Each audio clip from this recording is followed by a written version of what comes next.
go and buy the condos lor, be it the one bedder, the one plus study, the two bedder, right? Because they are likely young couples first starting out, they may not need such a big place, right? Traditionally, that wasn't a preferred option, but as the real estate market matures and evolves, so does people's preferences and also the way they plan out their journey at the start. Now, how do you then utilize this information, this knowledge to your advantage in terms of how you plan your assets? You know, if you're keen, reach out to us. We are happy to share more with you, go through about how you position your assets and how you plan your portfolio. Okay, now let's take a look. So 5 room, interestingly, you see, correct. Oh no, I think there may be a slight misclassification because this is a 5 room and this was also classified as a, yeah, I think there may be some error over there because 1D cantonment and 1D cantonment also. Yeah, likely this price would be for a 4 room, not a 5 room. Anyway, yeah, you see, basically it's more or less overlap one. This is also Toa Payoh, the peak. Yep. Now, for executive flats, right? Notice how executive flats are cheaper than your 4-5 room flats. The reason being, the executive flats, here are the top 3 most expensive executive flats transacted in June this year. Okay, 1.3 million over at Toyi, also 1.3 million at Mei Ling, and also close to 1.3 over at Yishun. But Yishun, you get almost 40 square meters more. Okay, 181 square meters is huge. Almost 2,000 square feet. Probably it's a jumbo lah. Probably it's a jumbo. Let's go and see.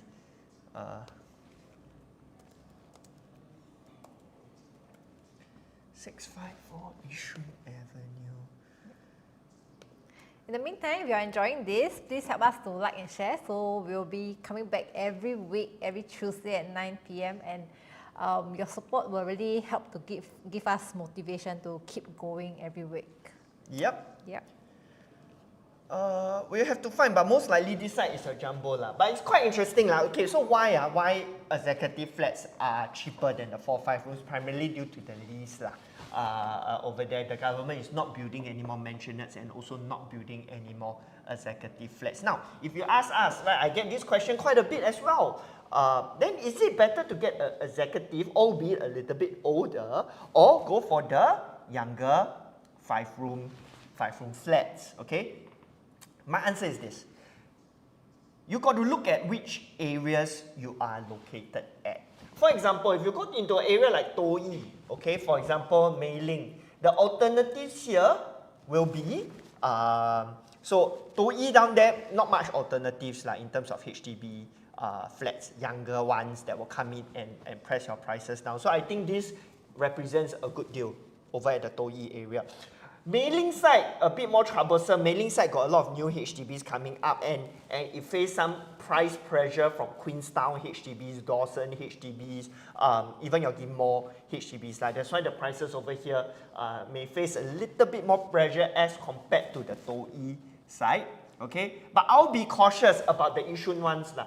Right, so probably you only want to go for the Yishun ones. Say for example, you need a lot of space with a limited budget, but I don't see the prices there moving up aggressively due to its age and due to its location.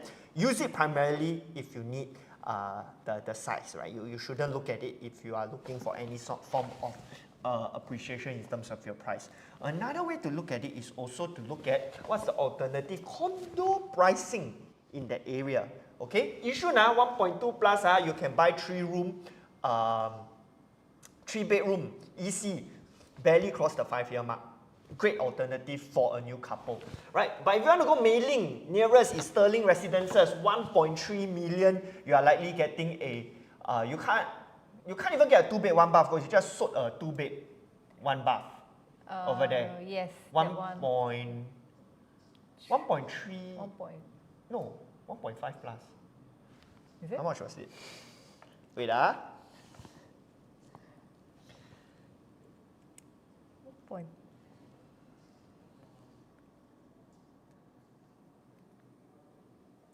Let me check.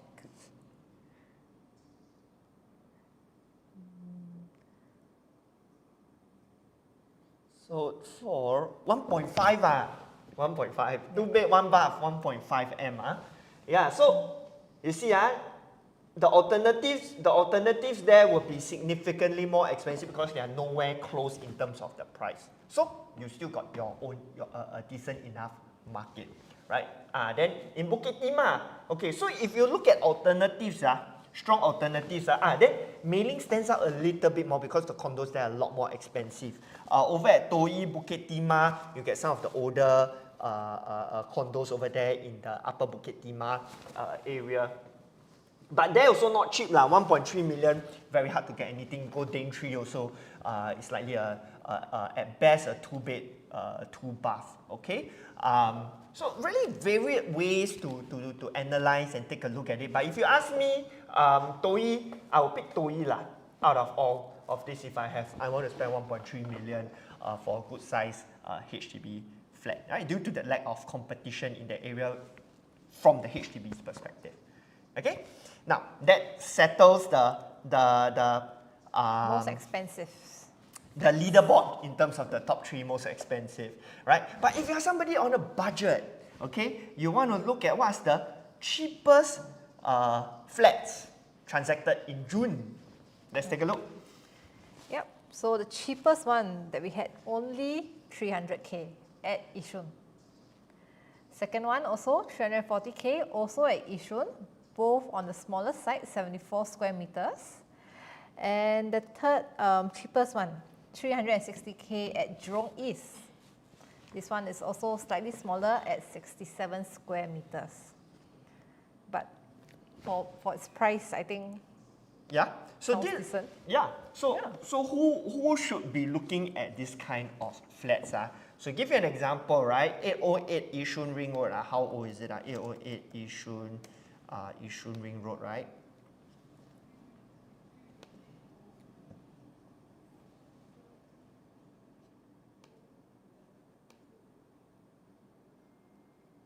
Yishun Ring Road, the lease is from 1986. 1986 and 1988, 37, 39 years, right? Coming to 40 years, okay? So if you're a young couple, it's not the best idea to go for something like that, right? I would top up a little bit more to get something younger, okay?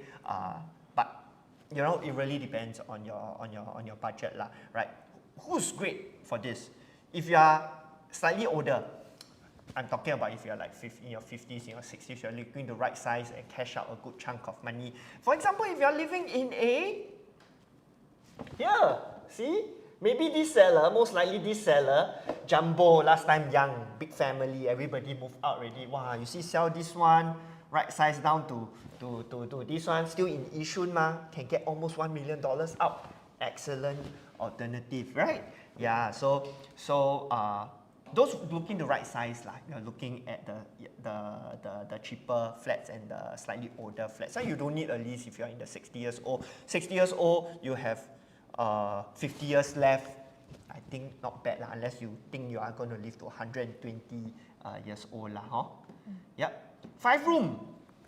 I'm not sure if this one, maybe there was an error. I think that's an error. Out. Yeah. I think that's an error. Ignore this one. Yeah. Can look at these two Yeah. So 5-room flats, the cheapest one we will look at the 590,000 one at Bukit Panjang, and then also for the same price we get one at Punggol. Right, 5-room flat, both about the same size Senja Road 622 quite close to the MRT, not bad. Yeah, I do quite like it, and Bukit Panjang, a lot of things upcoming and happening in that area already. Punggol, the transformation has more or less been done, but Punggol prices. Owners in Punggol, if any owners on the live right now, maybe you can put into the comments. Let us know which part of Punggol are you at. I'll be pretty cautious if I'm an owner of Punggol HDB flats. The sheer amount of supply over there is causing a little bit of price pressure, okay? Because Last time, when Punggol, all the units are quite young, people not so scared. Yeah, because all your difference between 5 to 10 years old. But now as Punggol ages, as you can see in Sengkang, the range of prices can deviate quite a fair bit already, right? So if somebody still wants to go into the area, but have much cheaper alternatives, it's going to draw away a significant amount of a buyer demand from your flat. So unless you're like right beside the MRT, right beside the amenities, you've got to be very, very careful with where your prices are headed towards, okay? Sengkang, I'm talking about Sengkang, Punggol especially, yeah? Great, come, next one. Top 3 most expensive executive... Top 3 cheapest executive flats in June for the year. You all can take a look while we look at the questions. Yeah, so the cheapest one we have coming in at Sembawang for 700,000. And then also another one at Sembawang, 703,000. And then coming in third cheapest, 705,000 at Jurong West. So price-wise, not that much difference. Size-wise, also about the same. So whether you're looking at Sembawang or Jurong West, I think up to you on your location preference. You got it? No, let me see the question. If not, okay. We have a question. Coming in from, what do you think of home sellers agent with the fixed rate of 1999 for HDB? Oh, what an interesting name,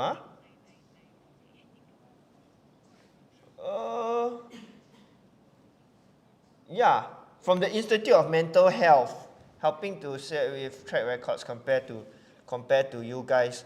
I think we each bring something different to the plate, right? If you already know what you're looking for and you just need somebody to do the transactions for you, the 1999 agents offer great value for money. Yeah. So on our part, right, we offer more in terms of the analysis, right, portfolio planning. Is this necessarily the best move for you moving forward? So maybe I can suggest, right, while this live session focus primarily on HDBs, okay, a large chunk of what we do, or primarily what we do best, it's assist our clients to upgrade in terms of their portfolio, which is the best move for them. If you already know what you want, then a transactional agent is the best value for money for you. But if you're not sure of what's the best move for you, and you're hoping for somebody to come in and analyze and weigh out the options for you, then that's what we have to offer. Okay, hope that answers your questions. We have from YouTube. Okay.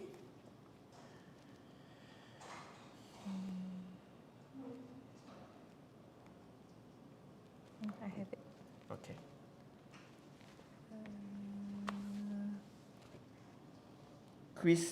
Christian. Oh, can you speak about the upcoming Upper House versus Promenade Peak? Yeah, sure. Why not? We'll deviate away. Since Christian asked the questions, I'll answer. Okay? Upper House versus Promenade Peak. They are in two. So it's now to show you all actually HDB private. You can be equally good at both, right? So for those, maybe we show the flat. Show where it is. Open one map and show. Okay, so Upper House is at Orchard Boulevard. Okay, and Promenade Peak is at Great World City. Okay, I haven't yet done the review for both of them. Maybe I can show here. Right. For the benefit of everyone, if you want a deeper analysis, I've actually done so already. You try to find the area. So for those of you who are condo focused, what we have, how we analyze the area for condos is we have our exit strategy framework, right? In it, we analyze the profitability, the current supply in the area, right, as a function of one another. So basically, it's analyzing the demand and supply. I need to make it bigger, yeah? Analyzing the demand and supply of a particular area. So this one, I've done it for Robertson Opus. Okay, so Christian, if you want to take a look at this, drop us a text over here. Yeah, we are happy to send it to you, or anyone for that matter. Yeah. So, right, we've came up with this framework. So we've actually already analyzed the River Valley area and have the scoring for one bedders in terms of demand versus supply. Right, exit score, the lower the better. Yeah, you can check out our video. Maybe we can get our team to send the link for this particular video into the chat. Yeah. And also, we want to share with you, we have also analyzed the gap between the current average quantums and the average PSFs in and around the area, and where you likely stand in terms of the potential entry price into for this particular spreadsheet, right? Robertson Opus, but it's very easily, I'm in the process of doing it for Promenade Peak and also for Upper House, okay? But if you're asking me on a big general perspective, okay, looking at the areas, or maybe Christian, you can let me know which exact unit types are you looking for, number one, or are you looking for investment or own stay? Primarily, if you're looking for something for own stay, it really just depends on where you like to stay lah. But if you ask me, I will lean more towards Promenade Peak. If you want amenities, considering it's right beside Great World City. Not that many amenities, not that much amenities over at the Upper House side, unless you want to shop at the most expensive supermarkets in Singapore. Here is located at Tanglin Mall. Tanglin Mall notorious for being the most expensive supermarkets and makan places in Singapore. Great World are also already very expensive, but I think not as expensive as Tanglin Mall. Right? But in terms of exclusivity,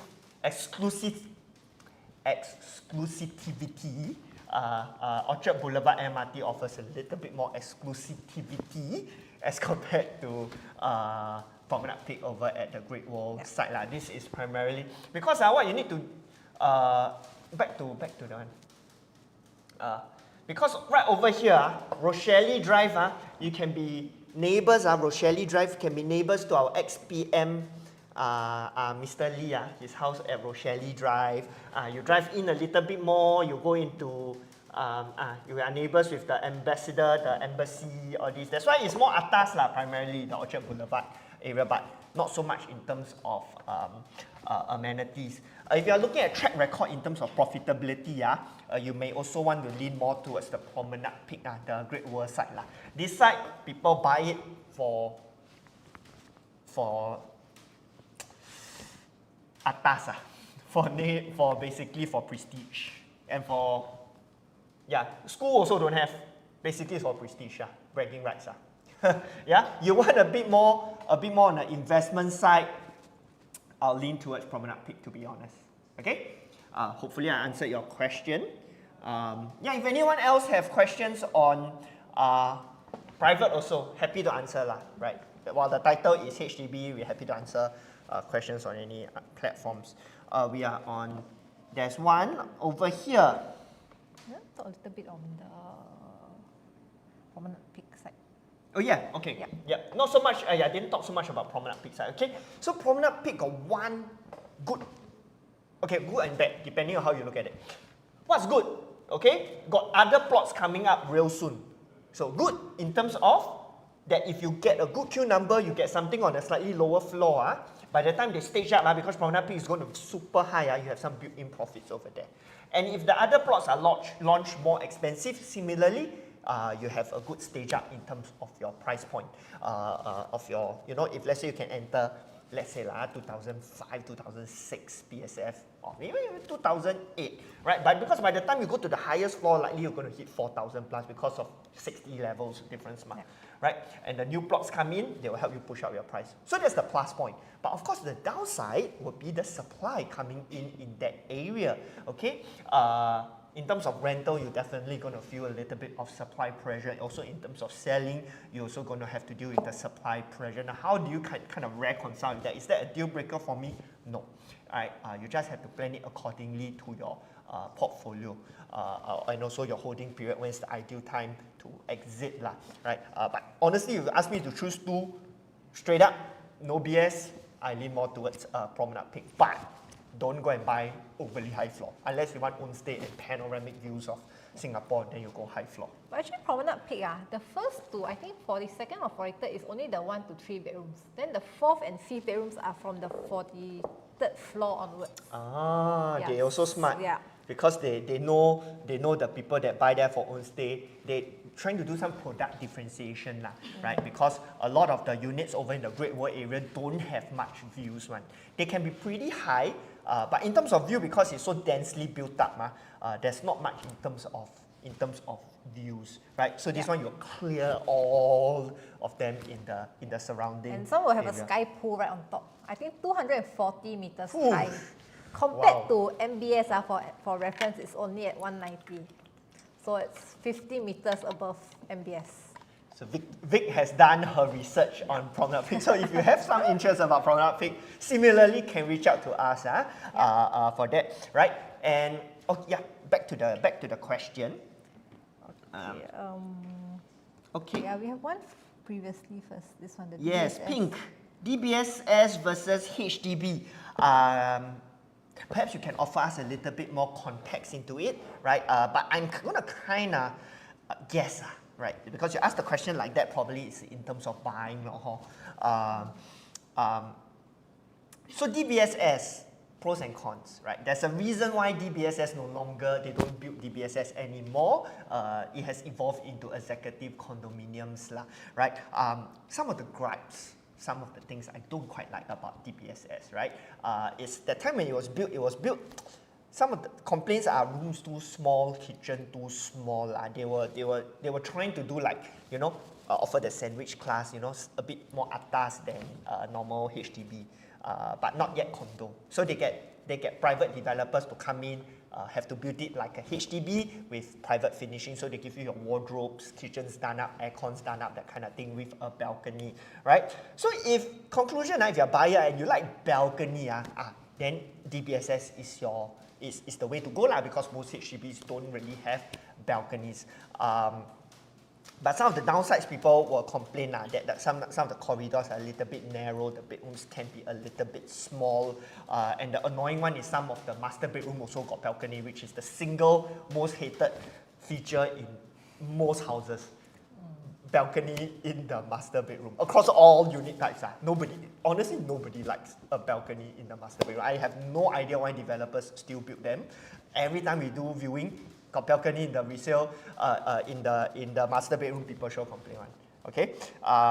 So yeah, pink, if you like balconies, go for DBSS because HDB is not an option. But if you're asking me in terms of holding of value, it's also a bit hard to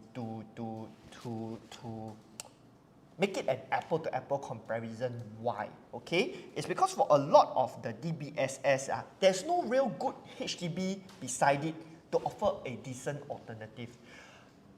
Maybe only Toa Payoh and Clementi, I think okay. Toa Payoh and Clementi, okay. Because Clementi now got HDB flats that are a lot closer to the MRT. So if you ask me, I will go for those HDB flats if the prices are not too far different. Toa Payoh also the peak, then you have diagonally across some of the counter court ones coming up. I will pick the HDBs over the DBSS if you're talking about within that location. If you can find a HDB, similar age, young or even younger at cheaper, definitely go for those. Yeah, hopefully that answers your question. Hi Rachel, what's your view between Promenade Peak versus River Green? Good question, right? Rachel, Rachel Huang. I thought Rachel Shi, my friend. Anyway, this one cannot talk too loud. There's another meeting inside. They're talking about River Green. So cannot say things too bad about River Green. And my good friend is in charge of River Green. But I'm going to be terribly objective over here. And this is something that maybe a lot of people don't know. Okay, which is what? Vic, you Google minimum average unit size.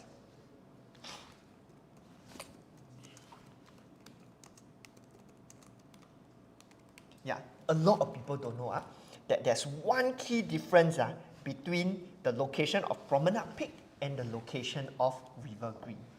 Okay, you open up the no. What? This one. Yep. Can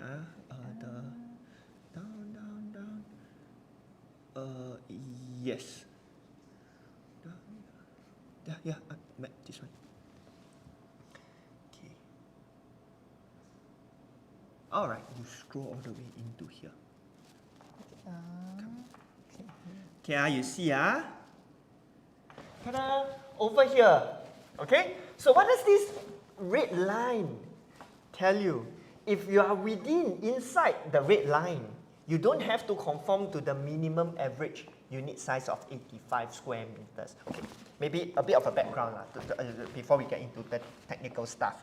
So last time, basically, the government, to avoid us going down the route of Hong Kong and becoming like smaller and smaller and smaller until like shoebox units, Mickey Mouse, 200 square feet units, right? The government implemented rules whereby developers, when they build, they have to conform to a minimum average unit size. Okay, I believe it was sometime in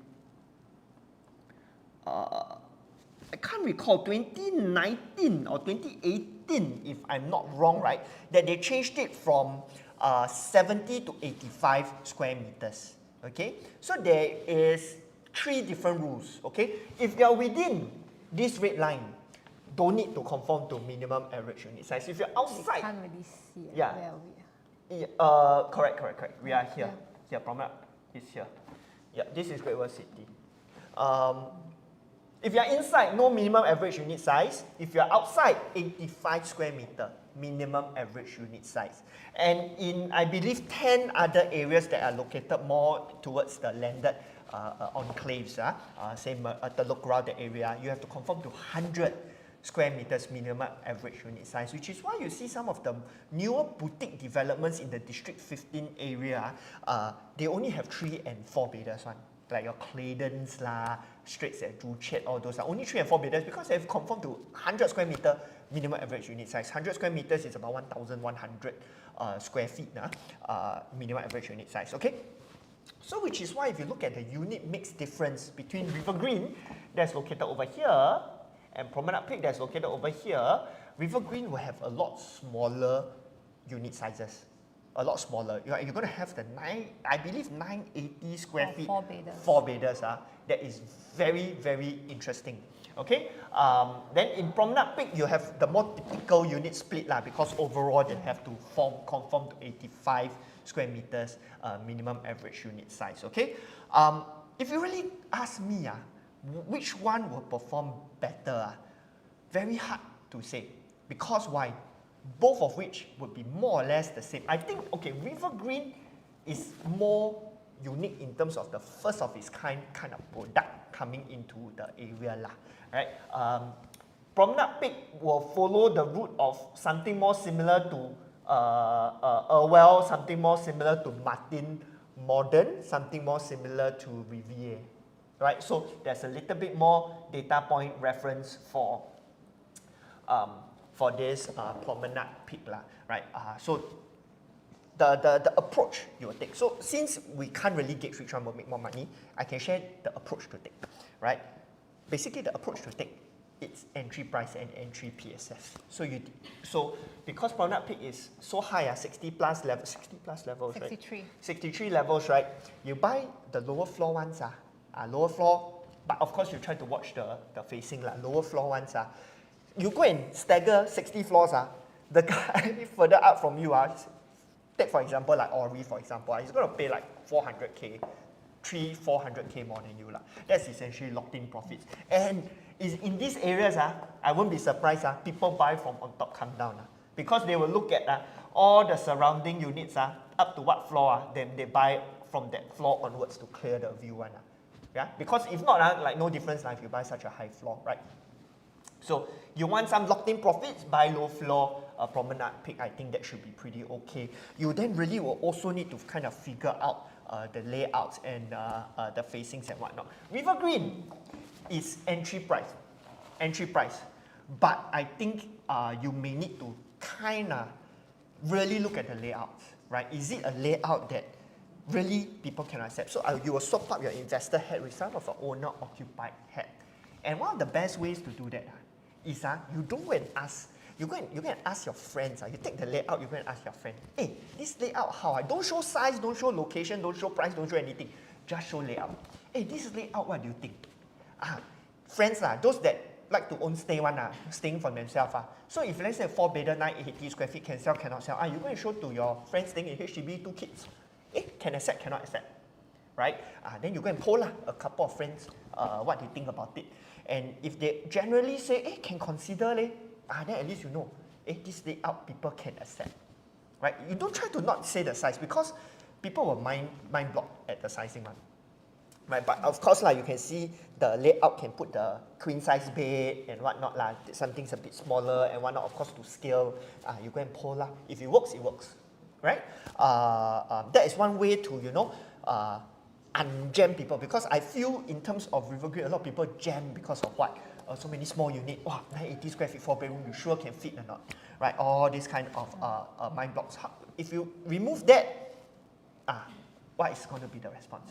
That's one thing that I myself will be very interested to find out. But it's first of its kind over in the area. But then it also makes things a lot more affordable.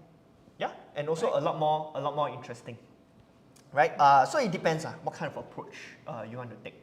Yeah, hopefully I've offered you some insights about that suddenly, right? Because the launch coming soon, right? So a lot of people are asking about all these questions. Yes, Zeb, I don't know what does that emoticon mean. But anyway, let's continue, shall we? Any other questions that we have not answered yet? Yeah? Okay. Going back, I believe we have finished this part about the cheapest. Yes, the cheapest, most affordable, maybe, the cheapest flats, right? If you are working on a budget, you're looking to right size, or you're looking to not spend too much money if you are a first timer or somebody who just got your PR status. Yep. Next one, right? No, this one we are done. We are done with this. Okay. Alright, so now we're also going to talk about the 3 best performing towns in the month of June. So how do we get the data like that? We are comparing the data from May to June, right? Just objectively from May to June, what's the difference? Not over a particularly long time, right? Simply May to June, okay? How is this relevant to you, okay? So if you are looking to sell, right, you want to know whether your prices, and if you're selling within these areas, is it trending up, trending down? If you are a buyer, okay, and you are looking in this area, if you're seeing that it's trending up, then it's most likely better that you execute quicker than wait. Yeah. We're also going to share with you the top 3 worst performing towns in terms of HDB. Okay, so that one more likely if you are an owner, then you want to sell faster than later. If you are a buyer, then you know you have the luxury of time to kind of wait it out a little bit. Okay, come, let's go.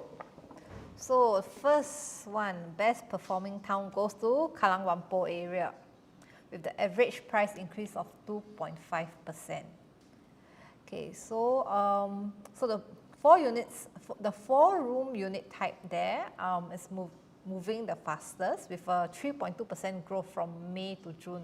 So if you were to buy a 4-room in Kallang Whampoa in the month of May, your average price you have paid for would be 817, compared to if you're buying in June, you have paid about 25K more expensive just for 1 month difference. So, but then if you're a seller, then good for you, right? Just 1 month, you get 25K more. Yep, for the 3-room and 5-room flats there also similarly, we have seen growth in that area. So 3-room coming in at 2.1% growth and 5-room about 1.8%. Not too bad also, decent, right? Then next up we have the central area.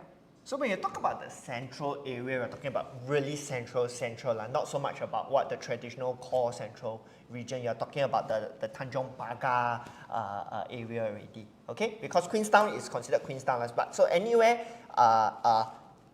east of Queenstown, south of I believe, you're talking about the Chinatown CBD, primarily the CBD area. So these are flats like the Pinnacle at Duxton.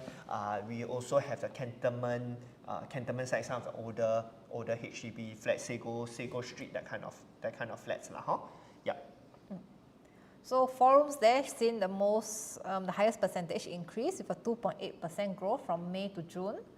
So average price would be about from 1.18 mil to 1.21 mil. So that is 30k difference. Yeah, 30k difference for 1 month. So look, if you're looking to buy, you better get in soon. Yes. If not, if it goes up another 30k by next month, then a bit hard pain hor.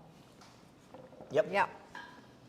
3 rooms and 5 rooms flats also see 1.6 and 1.9% growth. And then for the third best performing town goes to Toa Payoh, with the 4 rooms unit going from 995k in May to 1.02 mil in June. So that's about 25k difference or so. Yeah. Then 3 room and 5 room flats 1.7% and 1.6% respectively. Okay, so now let's talk about the 3 worst performing ones. So hopefully, if you're owner, your town doesn't appear inside here lah. If it does, better start thinking about what you want to do to your house, okay? Yep. Okay, so Ang Mo Kio, right? Overall, 1.8% decline, right? The 3 rooms are the ones that dropped the most, 2.1%. But if you're looking at this, they are primarily the slightly older units. Similarly, also for the 4 room, they are also for the primarily older units. Note this is average price. Our tables, sometimes we toggle between average and median prices, okay? The 5 room have also seen a decline, but primarily these are also the slightly older ones that are being transacted that is pulling down the price.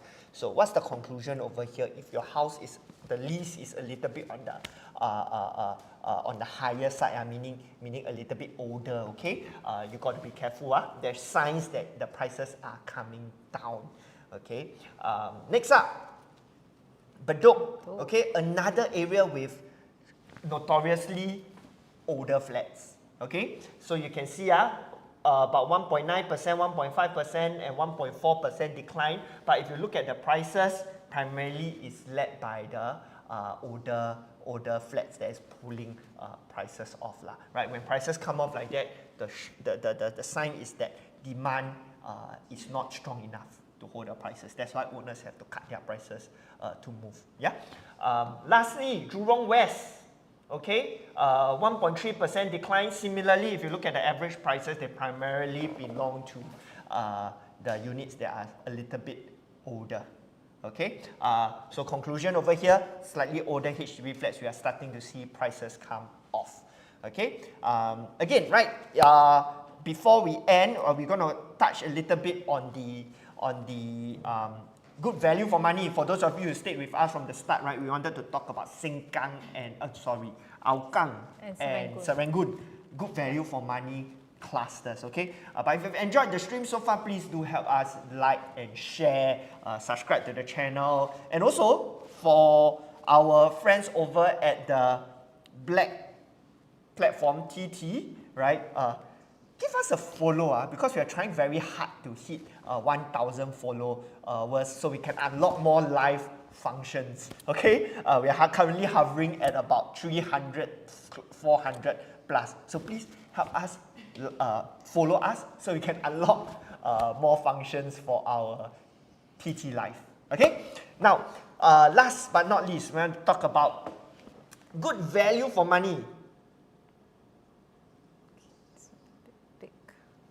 Oh, this one is across the island. Let's cover this real quick and then we can finish off with the Sengkang one, the Hougang one.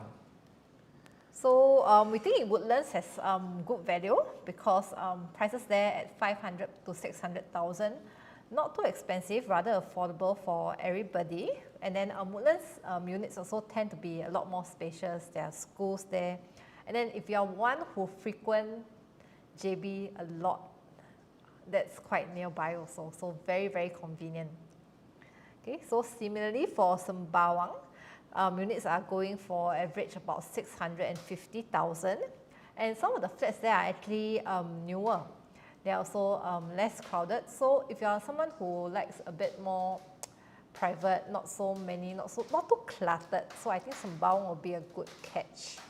Yeah, and then Sengkang is also coming up at 650,000 on average price, but this one might be for those of the like smaller, no, not the smaller, the older HDB units. So just got to be a bit more careful, even though I think now Sengkang, a lot of young people are looking to move there because of its location also.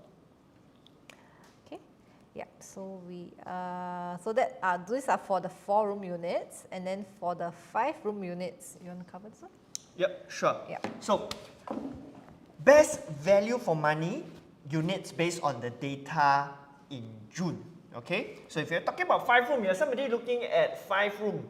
Jurong West offers great value for money. Average prices just $650,000. But if you don't mind the location, Jurong West, great starting point. So why Jurong West also have a lot of transactions? It's because it's due to its price point. It's a great landing spot for a lot of new PRs, right? That is looking to set up their family, buy their first property, good value for money. They have likely already been renting in the area, so they're kind of familiar with the area, and so they start their journey of home ownership in Singapore over in Jurong West. We've also had buyers, right? Remember one of the case studies we mentioned in the previous lives, they landed over in Jurong West also because they needed the size. So remember our framework for selecting your properties and determining on your moves, the LGPS method, location, growth, price, and size. If size is one of your highest ranking factors, and also size is highest ranking, and budget is limited, Jurong West is great alternative. Right, over in the north side we have Woodlands, right, slightly more expensive at 700,000. Woodlands obviously very exciting with the new rails linking up to JB and whatnot, right? But I've had questions about what do I think is going to happen to the prices in Woodlands now that the rail is going to open up. In my opinion, while some people feel that prices may come off, likely rentals maybe will come off. Yeah, but because it's so easy for people to just take the train up and rent somewhere around in our good friends in Malaysia so likely the demand for rentals in Woodlands may come off. But will it plunge off? I think quite unlikely, because if the person is really looking to save the money on that perspective, right, they would have already been traveling to and fro. So the actual difference in the people that is wanting to make this move, they definitely will have, but will it be significant? I think maybe not so.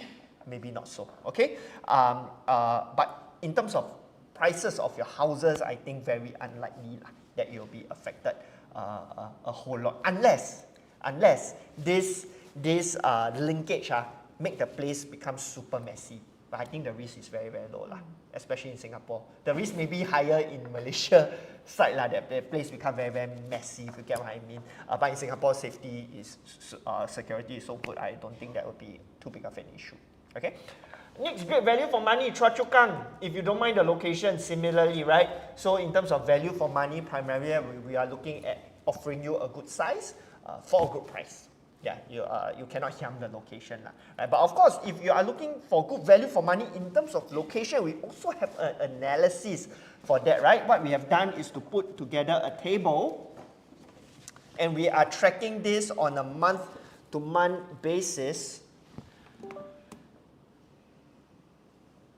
Yep, so we have, give it time to load. Yep, so we have the table. Yeah, we are tracking on a month-to-month basis where the median prices are at, the highest prices are at over, this is median, as you can see, highest. If you'd like a copy of this, feel free to drop us a text. We are happy to send it over to you. Yeah, then you can basically base it, right? This is for the month of June. We have one for the month of May as well. Then you can really put it side by side to kind of compare if you really want to find out more.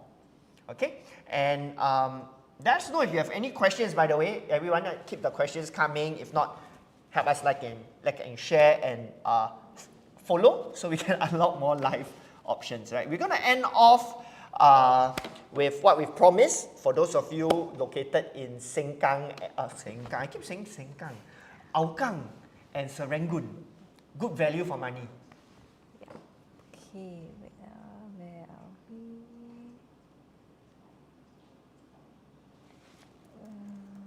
Okay, no, it's not. Okay, you. Okay.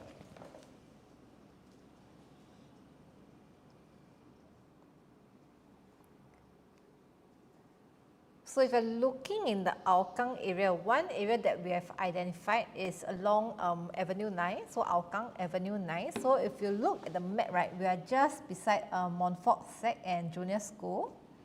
So it's this whole area, can see or not? Is it too small? Right, so this whole stretch here. So if we look at the map, what do we get? So for 4-room units, not many on sale actually. Why are we here? Correct, lowest price. Oh, okay. Okay, like this one. Let me zoom in. Cheapest one that we can find at Hougang for a 4-room, 520,000. Right, but just note that the lease is starting from 1986, so that's about 40 years already, right? Yeah, 40 Yeah, years, 40 years. 39, Yeah. 40. But I think location-wise, you see, location. Just across, I would think this is about on 10 to 15 minutes walk to Hougang MRT. Yeah. So, what's our average price for Hougang? Average for Hougang. Or median? Median price for Four-room. Hougang. 620. This is 100,000 cheaper. Cheaper than the median price. That's why it's great value for money. But overall in Hougang, most of it are quite old already lah. The younger one, you need to go to Serangoon North, which is obviously not as convenient. The interesting thing about Hougang, what's the interesting thing about Hougang? Is that they are going to get a brand new shopping center coming up, right? Hougang now a little bit sleepy as you expect with opposition. Now nothing much happening. But the GLS, Government Land Sales, has been triggered. Huge one at that. Integrated development linked to Hougang MRT. Now that is going to bring a lot of attention back into Hougang. So interesting place to watch, right? 100K below median prices, and the median prices is set by not too much younger flats as well. Yeah, that's why we kind of picked this up to share with everybody, right? Right. Okay, while Vic goes on to the next one, SRE is asking, will people buy $1 million HDB? The answer is yes. We have seen the numbers only go up. Unless you're asking me, will people buy $1 million HDBs? As a matter of fact, I believe we are almost all over Singapore have $1 million HDBs being transacted already. I can maybe give a very great overview. It's just a matter of time. It's just a matter of time before everything crosses the $1 million. I mean, you are earning more money, we are all earning more money, there's inflation and everything. It's just like how last time when HDBs first started out at $50,000, $60,000, nobody expected it to go to $500,000. Today we are at 1 mil. I'll put my head out there to say it's probably within the next maybe 5 years that we'll see $2 million HDBs. Yeah, so 1 million is without doubt eventually most HDBs will kind of hit there. Of course, if you are hitting your 5-year mark lah. Bukit Batok 5-room more expensive than Bukit Merah 5-room. Here's the thing, Bukit Merah, due to the lack of supply of 5-room HDB, sometimes the transaction is not very high lah. And so we are taking the median. Sometimes if they are median over 2 to 3 transactions only within the month, that data may come off slightly. So the slightly more mature towns or the slightly smaller towns, you've got to take some of these data points with a pinch of salt. Yep, okay. You change the battery lah. Okay, so for those of you on the blue and the red channel, please head over to the black channel. you probably can still hear us, you just can't see us. It's because the camera ran out of battery. So give us a minute while we change the battery, okay? Let me help her to change the battery. There's, yeah, you okay? Okay. Question from Ryan. 1,000 PSF will work out to how much? Let me know lah. 1,000 PSF will work out to how much? Then I can tell you, and at what age and everything lah. But I've just been having a chat with my good friend about Clementi. Clementi, because if you know the Chinese name, is Jing Wen Tai, right? Avenue 1 is the Casa Clementi, that side one. So it'll be, let's say 1,000 PSF, 900 square feet will be 900,000. 9 years. I think it's okay. I just told a good friend of mine, I'm not even lying. He was asking me about, you know, Clementi, Ang Mo Kio, and Whampoa. How would I rank? If he's looking to spend about $850,000 on HDB. I rank for him Clementi number 1, Ang Mo Kio number 2, and Whampoa number 3 lah. Clementi, the HDBs, even one good way to analyze how strong the demand is for an area. No point you look at the young HDB, because the young HDB, the prices always going up. You look at the slightly older HDB, whether or not the HDB price for the older ones are dropping, and you will never see Clementi the price drop. Yeah, they're never on the top 3. Just now we also Ang Mo Kio starting to drop already. Whampoa sometimes also will drop, but Clementi never drop. Why? The Chinese name got Jing inside there, gold for Chinese, right? And Avenue 1 is the Alta, the Claiborne, that stretch. Oh, NUS High, that stretch, right? About 1-2 bus stop to the center lah. Yeah, I think it's great value. It's great value. Yeah, because of its age and also proximity to MRT, all new supply coming into Clementi in the future will be plus or prime, right? So, yeah. Straight up answer, no BS, I think it's okay. Yep. Okay. Thanks for your question, by the way. Yep. Okay, so next value for money area that we'd like to cover in Serangoon will be Serangoon North Avenue 4. So just beside Rosai School. So quite a popular primary school, right? This one? Yep. This one we can close. Okay, we'll look at what we have on Guru. Right. So age-wise is quite similar lah, about 35 years already, right? But you get 4-room for $600,000. Interesting thing about Serangoon North is that we have an MRT coming up, right? Last time when we did Affinity, our client's Affinity at the start, it was like, wow, so far away, but time flies, you know? I think the expected opening for the Serangoon North should be 2029, if I'm not 2029, I think so. Yeah, it used to be 10 years, then now it's like 4 years time. Yeah, so new MRT coming up, right? The lease for this age in that area, I think is also good value for money lah, because you know Serangoon is quite decent. Just not that much amenities as of now. The new MRT coming up, there is not going to be integrated developments beside the MRT, so there's a little bit of a downside as well. So if you ask me to compare between Serangoon or Hougang, I probably will lean a little bit more towards Hougang lah. Yeah, since the age is about the same. Okay? Right. And so, with that, we've come to the end of today's live session. Oh, TikTok has also ended. Yeah. Okay, so thanks everyone for joining us. Please follow, like, subscribe, share, and we'll catch you guys next week. Bye. Bye bye. How come the TikTok also Cut off ended? suddenly, but lucky just Oh, nice. the battery died. I think because supposed to, there's this puzzle thing to make, but I forgot to do it.